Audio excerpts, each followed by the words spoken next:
Greetings, my friends! Today, in our daily discovery, we will be discovering an epic power metal band from Italy. And that band is none else than Domine. So if you like Dune, Conan the Barbarian, and especially if you like Elric of Melniboné, then stick around, you will love this band.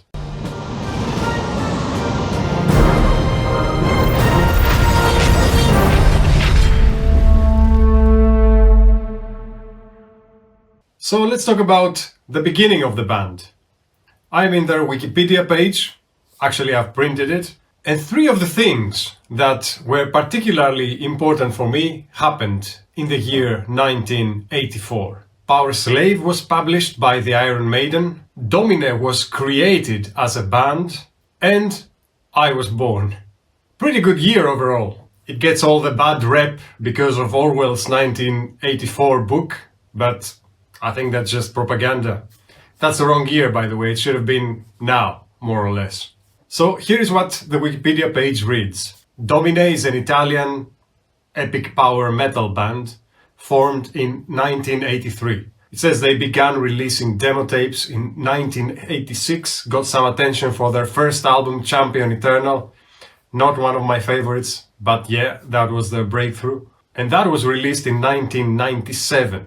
So here we can see that the band was taking it slow. They all apparently had other things to do as well, even though they were amazing musicians and could easily have gotten to, you know, the biggest levels of fame. But they chose to have just normal lives and just have the band on the side, so things go slow when you do it like that. Ask me how, I know. Domine went on to release 4 more albums, touring Europe and playing at many festivals. So in total they released 5 albums then. And of course they have been linked to, you know, writers such as Robert Howard. They wrote some songs about Conan, and then Dune. And then the biggest inspiration for the band, by far, was Elric of Melniboné, which is the hero of the books of Michael Moorcock with the same name, Elric. Well, in case you live under a rock and you haven't heard of Elric, that's a hero, a mythical hero, which is popular for being an anti-hero, whatever that means.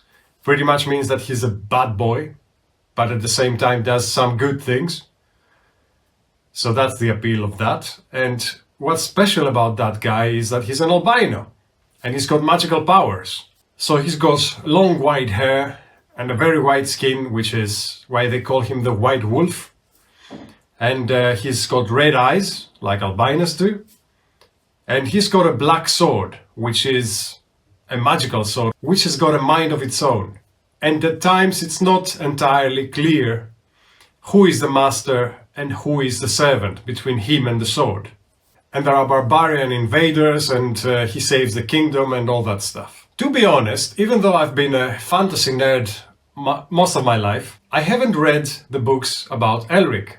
I know that there will be probably people that will roast me about that, but I just never found the concept appealing enough, which is probably gonna drive the founders of the band, which is 2 brothers, Enrico and Ricardo Paoli, mad at me.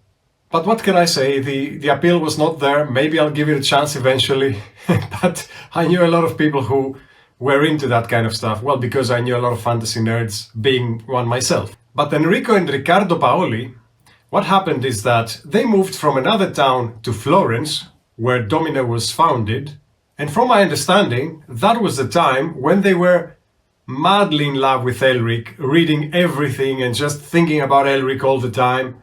It was a huge inspiration in that period of their life, which is reflected, of course, in the songs they wrote about Elric, which is more or less most of the songs of all 5 of their albums. Most of the songs, I think, talk about Elric. So reading all of the details of the creation of their 5 albums and whatever happened in between, I don't want to tire you with all the minutiae, but the general idea is, like most bands, they changed a number of members, even though a lot less than other bands. But, you know, there are like 6 ex-musicians of the band. The current lineup, which most of them are actually in the band since the first album almost, are Morby, who is a singer, an amazing voice. The guy I saw, by the way, me and my wife, we saw Domine live just a couple of weeks ago, and they were playing in Thessaloniki, and that was an amazing concert.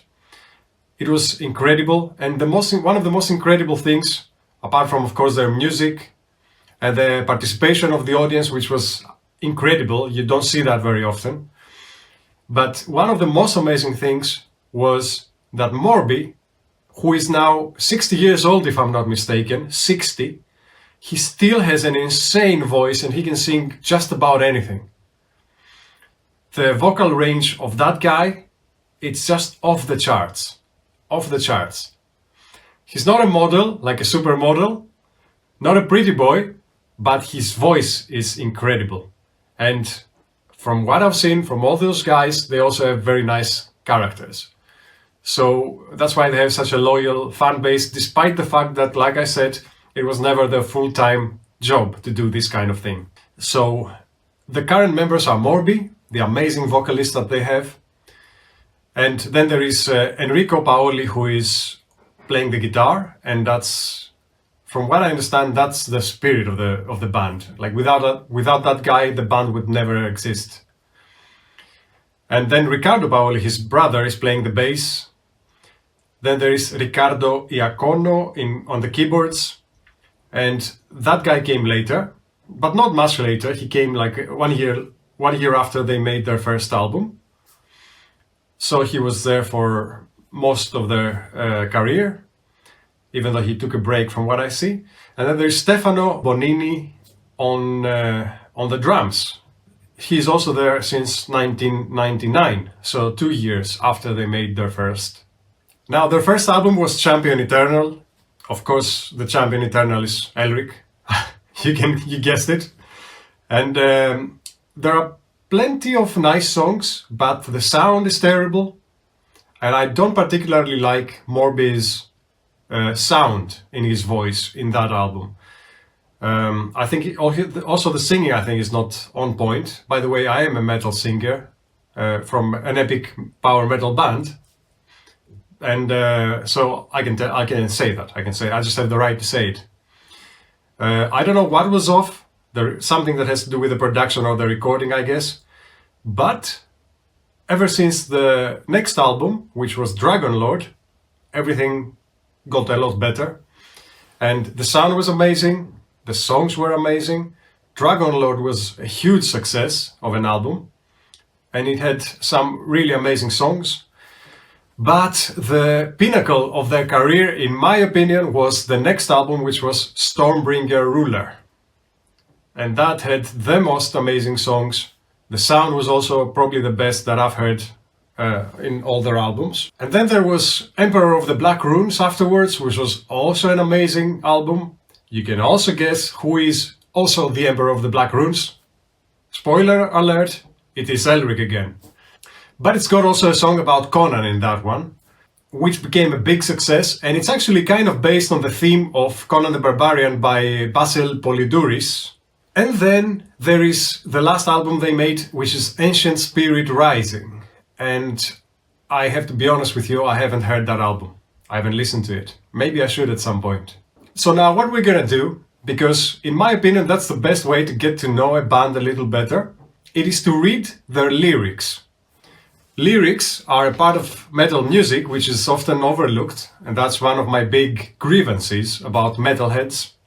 It is that they pay too much attention to music, which is fine, they should, but they don't pay enough attention to lyrics.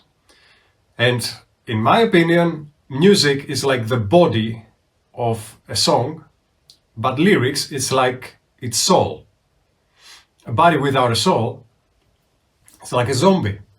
And of course, a soul without a body is not visible. So you need both of them. But the lyrics, I would say, are the more important part. It's also the more important part if you want a song to become timeless, in my opinion. But I guess people listen to all kinds of crap nowadays, and they just, have dumb lyrics stuck in their brain for no reason. So yeah, what can you expect? But we can try to be better. I mean, metalheads are generally, I would say, better people than just the masses, as a rule. Higher vibration people, you could say. So let's check out some lyrics. I chose 3 different songs that talk about 3 different fantasy themes. Of course, they're all epic fantasy, because Domine, you know. But the first one is called True Leader of Men, and it's talking about Paul Atreides, and that is the hero of Dune. By the way, if you don't know Dune, especially if you're a younger person and you don't know Dune, just put everything down, just go read Dune, the novels. The original novels, just go read them. You are not considered a civilized human being until you do. And by the way, I'm pretty sure many of you came in contact with Dune for the first time with the modern day film that came out just recently, just a few years ago. But again, in my opinion, that movie is just crap. It's terrible, it's rubbish, it's worse than rubbish, it's a sacrilege. But the old movie of Dune by David Lynch, which came out in 1984, like a lot of other interesting things happened, that is a very good movie. The CG, of course, is almost non-existent, almost to the point that it's ridiculous for our eyes now, but it's a really good movie. And of course, the best thing you can do is just read the books. The books are the best. As usual, the books are far superior to any movie that you will make on the books. So, lyrics. True leader of men. Long live the Fremen warriors. Hidden away in the desert, the prophecy is becoming real. A man will come, the Messiah, who will lead us all to true freedom. Oh, my time has come.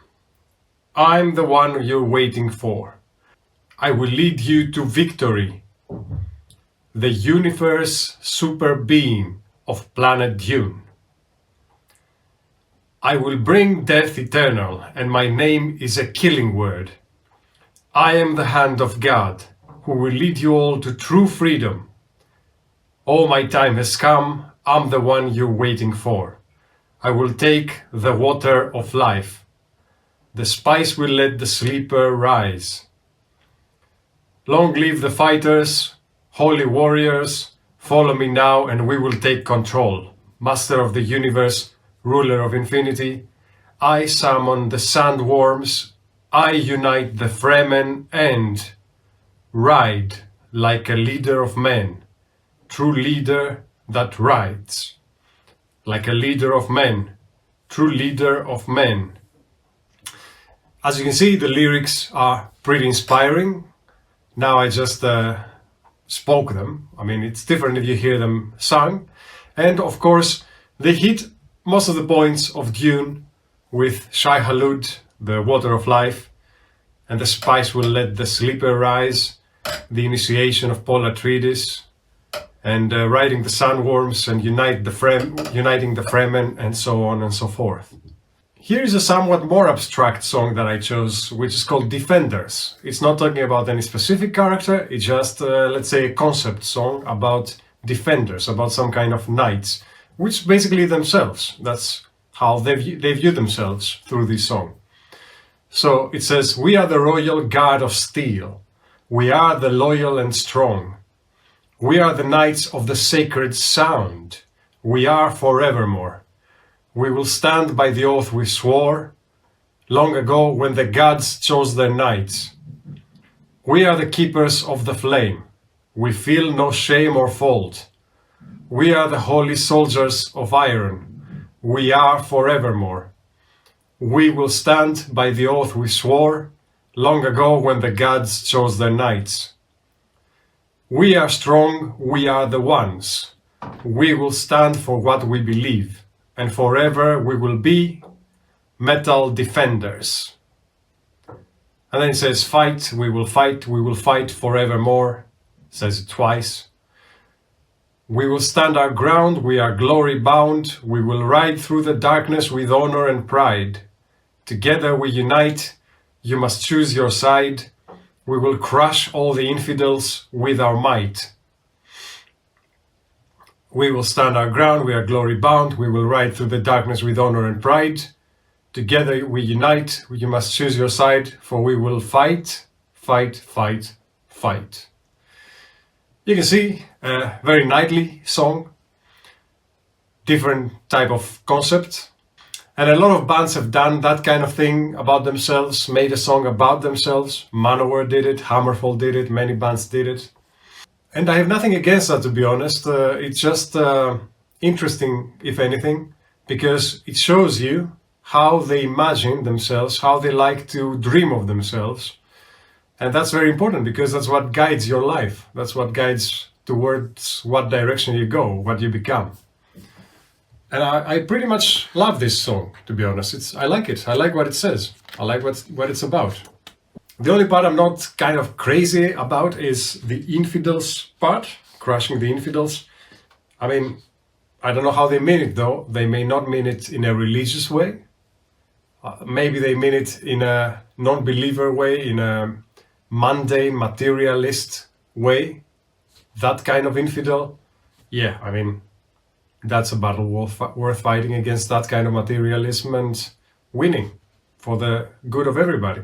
And then, of course, the last song that I chose to share with you today is Dawn of a New Day, a Celtic Requiem. And it's got a parenthesis. I mean, all that is the title. It continues, the title continues. It says in the parenthesis, The Chronicles of the Black Sword, The End of an Era, Part 4. All that is the title. I'm telling you, metal, especially power metal, it just works with different rules than other kinds of music. Just keep that in mind. It's not working the same way. The melodies are it's more complicated, the songs are more complicated. It's not as simple as just a popular pop song. And by the way, this is a beautiful song. I really like it. Wheel of Time is turning. The cycle is now complete. For me, eternal champion, it's time to lay down and rest. As you can understand, it talks about the end of Elric. I pray to the gods to give me peace and to see you again on a beautiful sunny day.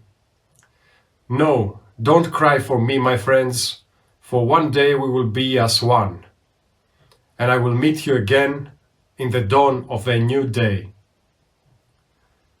Dark gives way to light. I see Earth's new life begin, cold in her beauty, a new world where I don't belong. I pray to the gods to give me peace and to see you again on a beautiful sunny day. No, don't cry for me, my friends, for one day we will be as one, and I will meet you again in the dawn of a new day. All is lost, all is lost, all is lost, all is lost. Mother, my time is come. Father, my days are through. It's dawning, a new day is calling. Dawn of a new day, dawn of eternity. It's, you compare this. You hear this song and you read these lyrics and you compare it with the rubbish that comes out nowadays and that the majority of people are listening to. And, all the R&B trash and all the hip-hop trash and all the low vibration music that is as if it talks to people who are, trapped in never being able to become better. And so many people are listening to that stuff, and they don't even know the existence of this stuff, this kind of stuff. That's why sometimes I feel a little lucky that we were born in a time that, it was cool to find out those things, to discover those things, and to get excited about them and to get into them. And nowadays, different things are exciting to people, to young kids. And a lot of those things are just either low vibration or just complete nonsense and loss of energy without any creative end in sight. And it's such a shame.